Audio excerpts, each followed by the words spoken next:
What is up, everyone? It's Quinn here, and in today's video, I'm going to be running through my top 20 tight end rankings for the 2024 fantasy football season. I've already gone through my running back, wide receiver, and quarterback rankings, so if you haven't seen those, you can check those out after this one. But today, we're focusing in on the tight ends, ranking my top 20, and then splitting them up into tiers. I think it's a pretty interesting year at the tight end position. You have your elite options, you have some solid, maybe slightly unproven mid-tier tight end ones, and then I think you have 10, 11 guys that you'd feel pretty confident throwing into your starting lineup in week one. So let's just dive right into it. And I want to start off in tier one.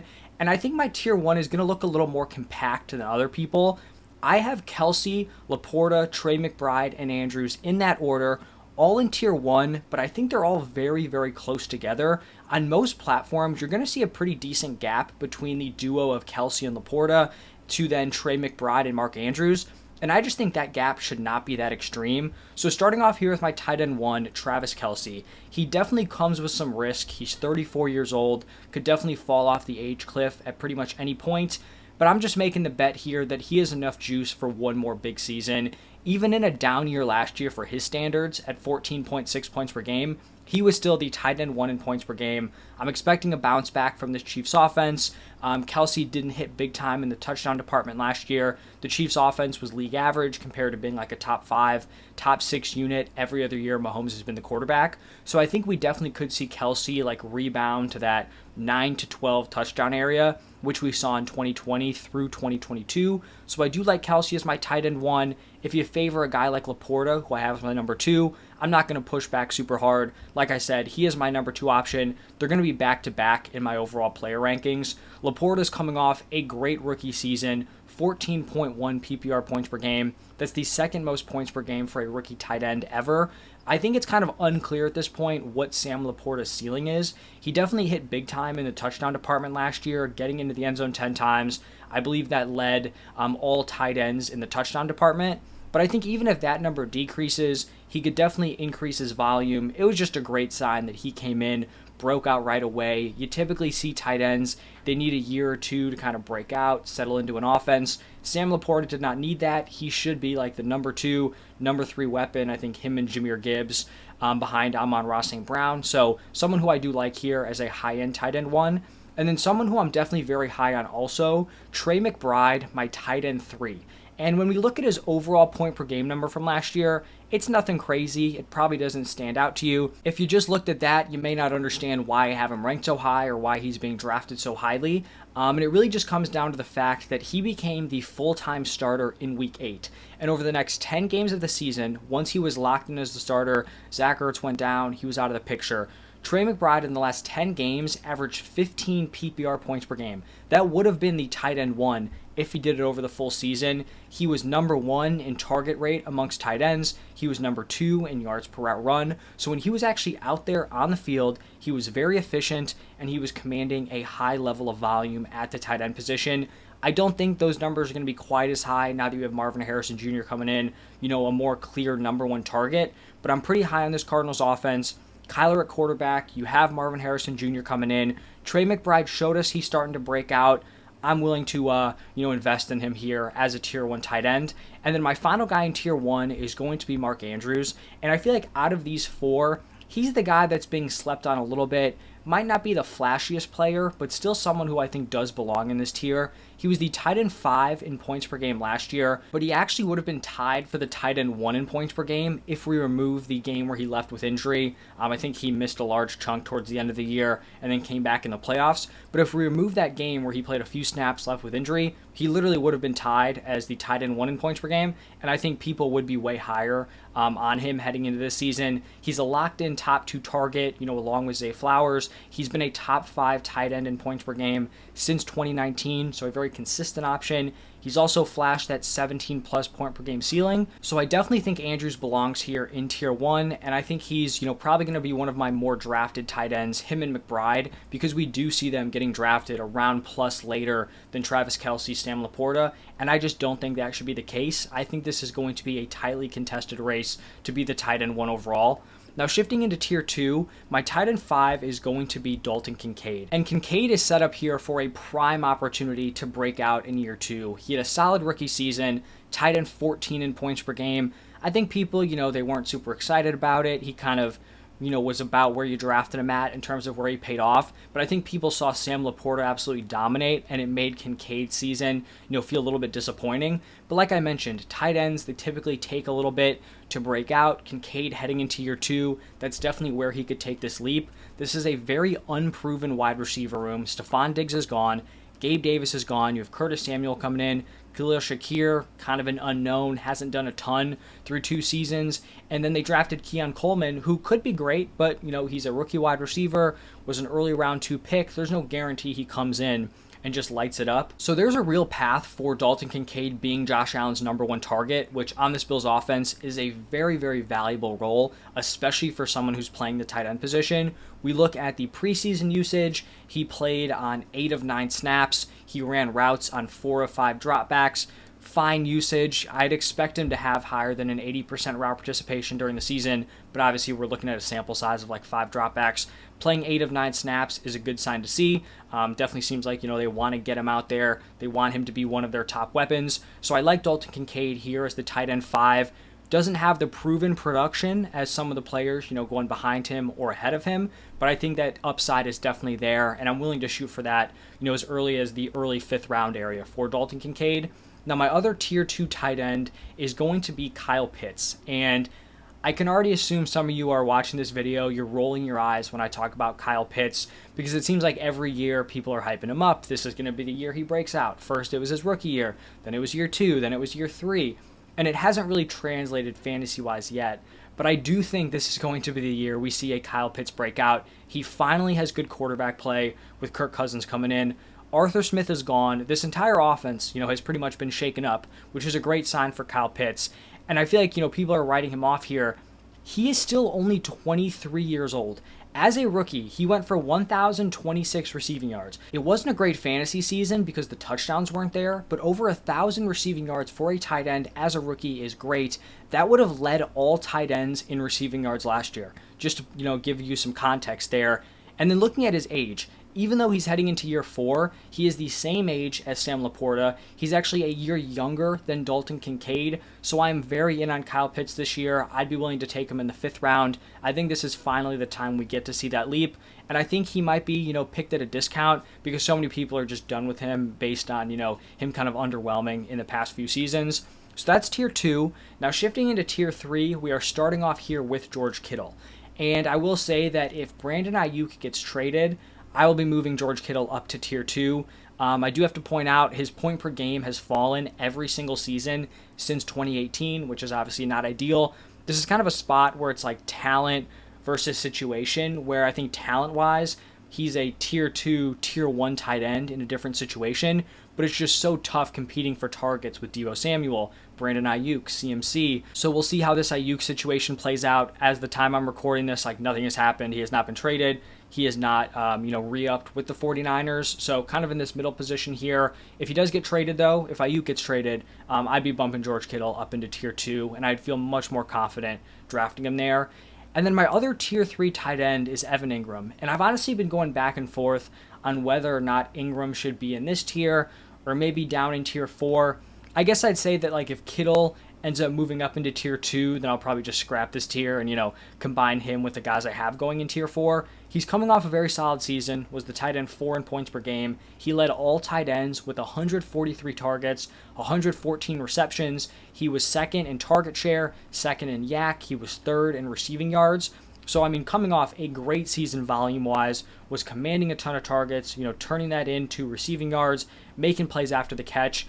I do think his volume's probably due to go down here. They draft Brian Thomas Jr., they bring in Gabe Davis. I think they probably want to attack down the field a little bit more than they did last year. But I think in turn, you could also see his touchdowns going up. Only scored 4 times last year. 4 touchdowns on like 143 targets is just pretty unlucky. So I think he's maybe slightly better than the tier 4 tight ends, but I do think there's reason to believe that volume does go down. Now, shifting into that tier 4 group I was referencing, my tight end 9 is going to be David Njoku. And I kind of feel like this is a similar thing with George Kittle, not in terms of, him competing with a ton of stacked weapons, but it's a talent versus situation debate.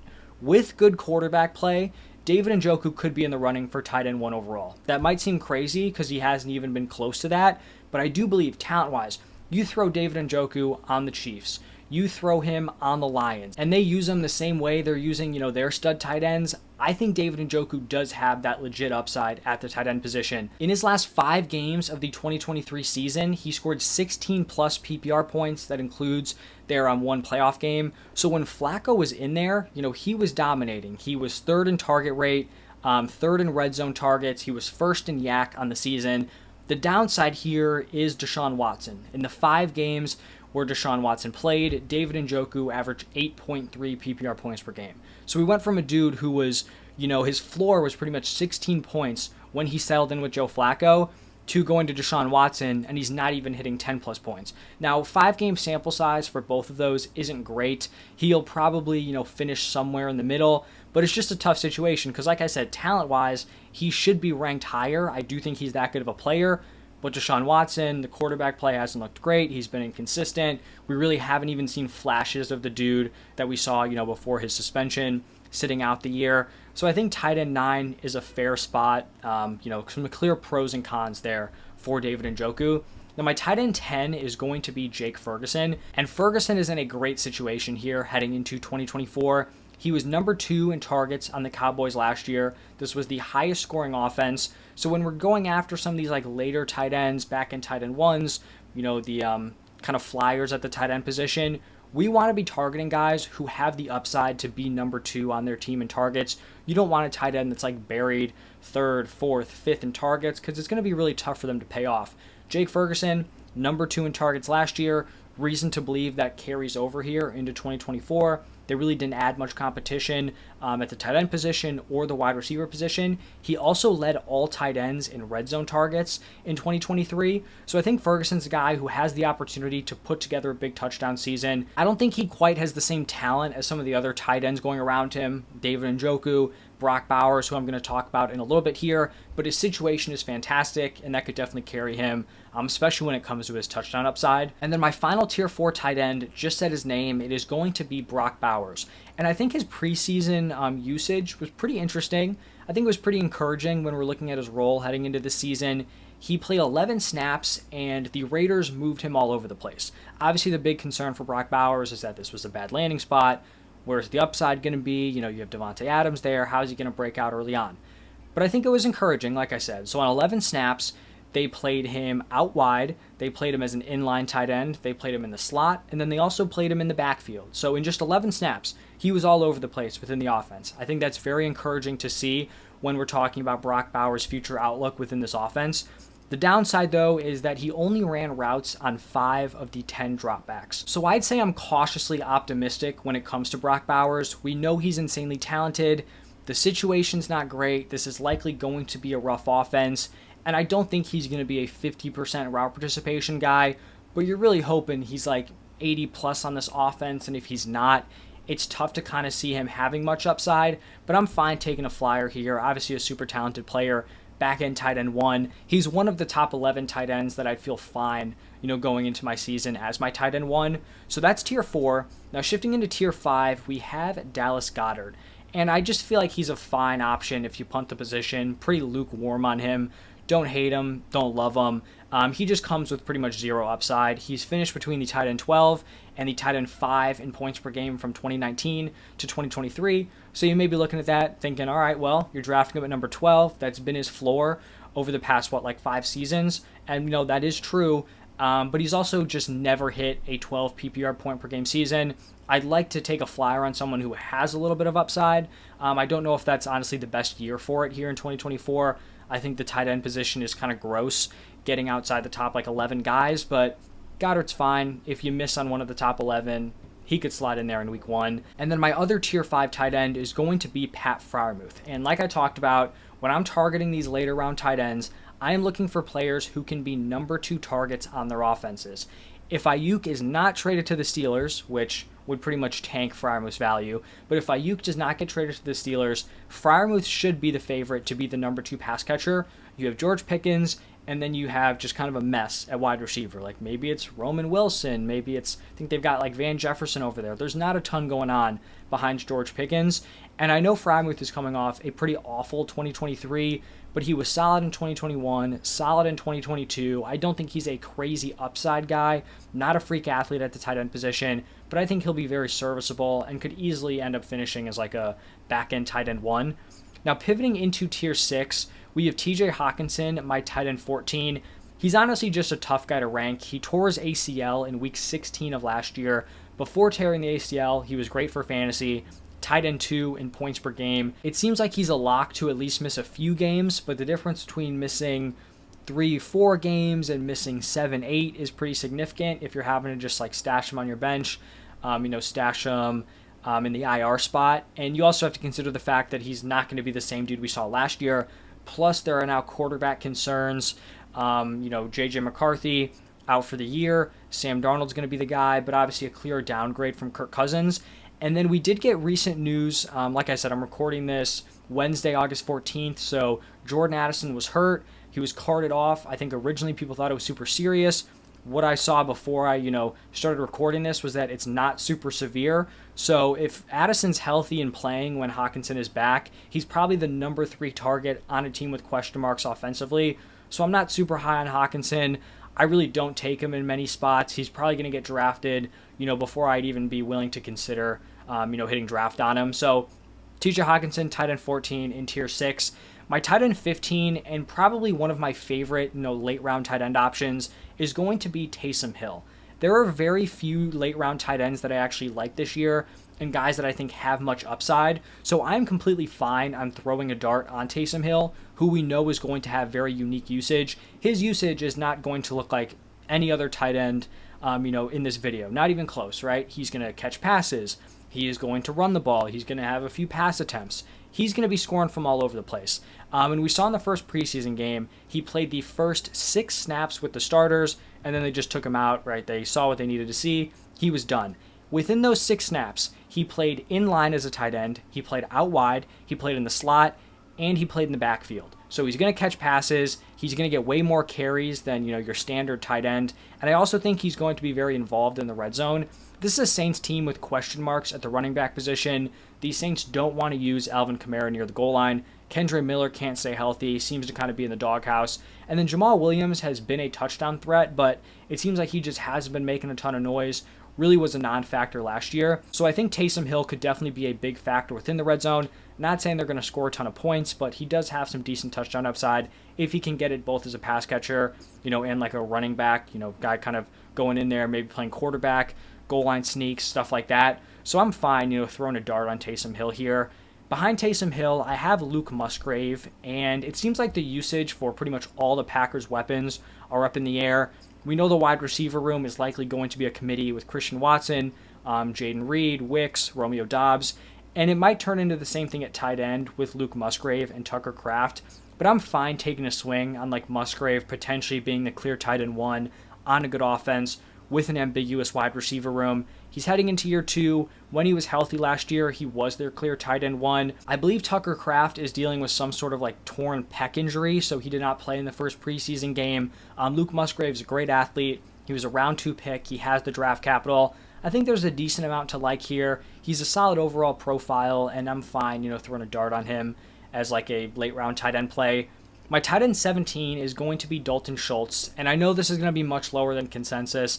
Like I talked about earlier with trying to find guys that are going to be number 2 targets on their offense, I have very little interest in someone who is the clear number 4 target at best. He's competing for targets with Nico Collins, Tank Dell, Stephon Diggs. Like, that is rough target competition in terms of like all 3 of those dudes being very, very good. And I just think that if you're in a redraft managed league, where you're actually having to set your lineup, you're having to start a tight end, when would you ever feel comfortable starting Dalton Schultz? It feels like he's touchdown or bust, and he's a dude who scored 5 touchdowns last year. That was with no Stephon Diggs and Tank Dell, who missed a decent chunk of the season. So I see very little upside. I don't see how he's ever a reliable play in your offense. Like I said, it seems like you're banking on 3 for 30 and a touchdown, and that's just not what I want. I'd rather take a flyer on a guy like Musgrave, Taysom Hill, or some of the guys, at a cheaper price going later than him who could potentially be top 2 targets on their offenses. One of those dudes is going to be Hunter Henry, and he starts off tier 7. Like I said, we're shooting for that upside of being a top 2 target. This Patriots wide receiver room is wide open. We don't know what the pecking order is going to look like. Hunter Henry, he's established himself, solid veteran. I think he could definitely end up being a reliable option for whoever their quarterback is. Then we have Tyler Conklin, kind of the same argument here as the tight end 2. Definitely a less established player than Hunter Henry, but probably has some more upside. Just being like the potential number 2 target for Aaron Rodgers compared to the number 2 target for Jacoby Brissett, rookie Drake May. I just think outside of Garrett Wilson, the Jets' weapons are pretty suspect. You do have Mike Williams, but he's coming off a season-ending injury. I think Conklin could just come in, play a very solid role, and be streamable at the tight end position. And then my final guy here, my tight end 20, is going to be Noah Fant. And since he was traded to the Seahawks, he has been a non-factor. But Waldron is gone, and I think Fant is talented enough to be a team's clear-cut tight end 1. He's been in a tight end by committee over the past couple of seasons, but before he was traded to the Seahawks, he was the tight end 11 and the tight end 12 in points per game. I don't know if he's going to get quite up there. You still have DK Metcalf, Tyler Lockett, JSN, but I think he's someone who could be playable throughout the season, and maybe he's unlocked by the new offensive coordinator. So that was my top 20, but I do want to talk about one honorable mention, and then before that, I want to talk about Cole Kmet, because I think people are probably wondering why he's not on here. I can almost guarantee I'm going to get a comment saying, where is Cole Kmet? For people who just looked at the rankings, didn't watch the video. And I was already low on Cole Kmet heading into this season. I did my top 15 tight ends. He did not make the top 15, and I have just gotten lower and lower on him. The preseason game was not great. He was already similar to Dalton Schultz, a best case scenario number 4 target with DJ Moore, Keenan Allen, Rome Odunze. You also have DeAndre Swift in the mix there. But his preseason usage was atrocious. Like I mentioned, Shane Waldron, the Bears' new offensive coordinator, was the Seahawks offensive coordinator. He's a guy who really likes a tight end by committee, and it seems like he has brought that over to the Bears. Cole Kmet only played on 11 out of 20 snaps. With the starters, he ran routes on 5 of 8 dropbacks. That is really bad. You have 3 stud wide receivers, and he is in a timeshare at tight end. I have zero interest in drafting Cole Kmet. I cannot fathom a time where you would fire him up in your lineup and feel even borderline okay with it. I probably wouldn't like playing him even if it wasn't a timeshare, and now it is a timeshare. I am just so out on Cole Kmet. I'm a Bears fan. I like the dude. I think he's a solid player, but for fantasy, I have zero interest. And then my honorable mention is going to be Ben Sinnott. I don't think he's someone that's going to be super playable early on, but he had a huge play in the Commanders' first preseason game, like a Gronk-esque yak play. And he's someone I've been interested in. Round 2 pick, really good athlete, fairly open tight end room with Zach Ertz there. So I don't know if he's someone you need to draft, but just someone you should be monitoring. If he starts, up in his route participation, upping his usage, someone to just keep an eye on to, snag before your league mates catch on. I definitely think he has some upside this year. Could be like the poor man Sam Laporta from this season or from last year. So that's going to wrap it up for my top 20, plus Cole Kmet, and then an honorable mention to Ben Sinnott. But thank you all for stopping by. Let me know your thoughts. Check out the other rankings video, and I will see you guys in the next one.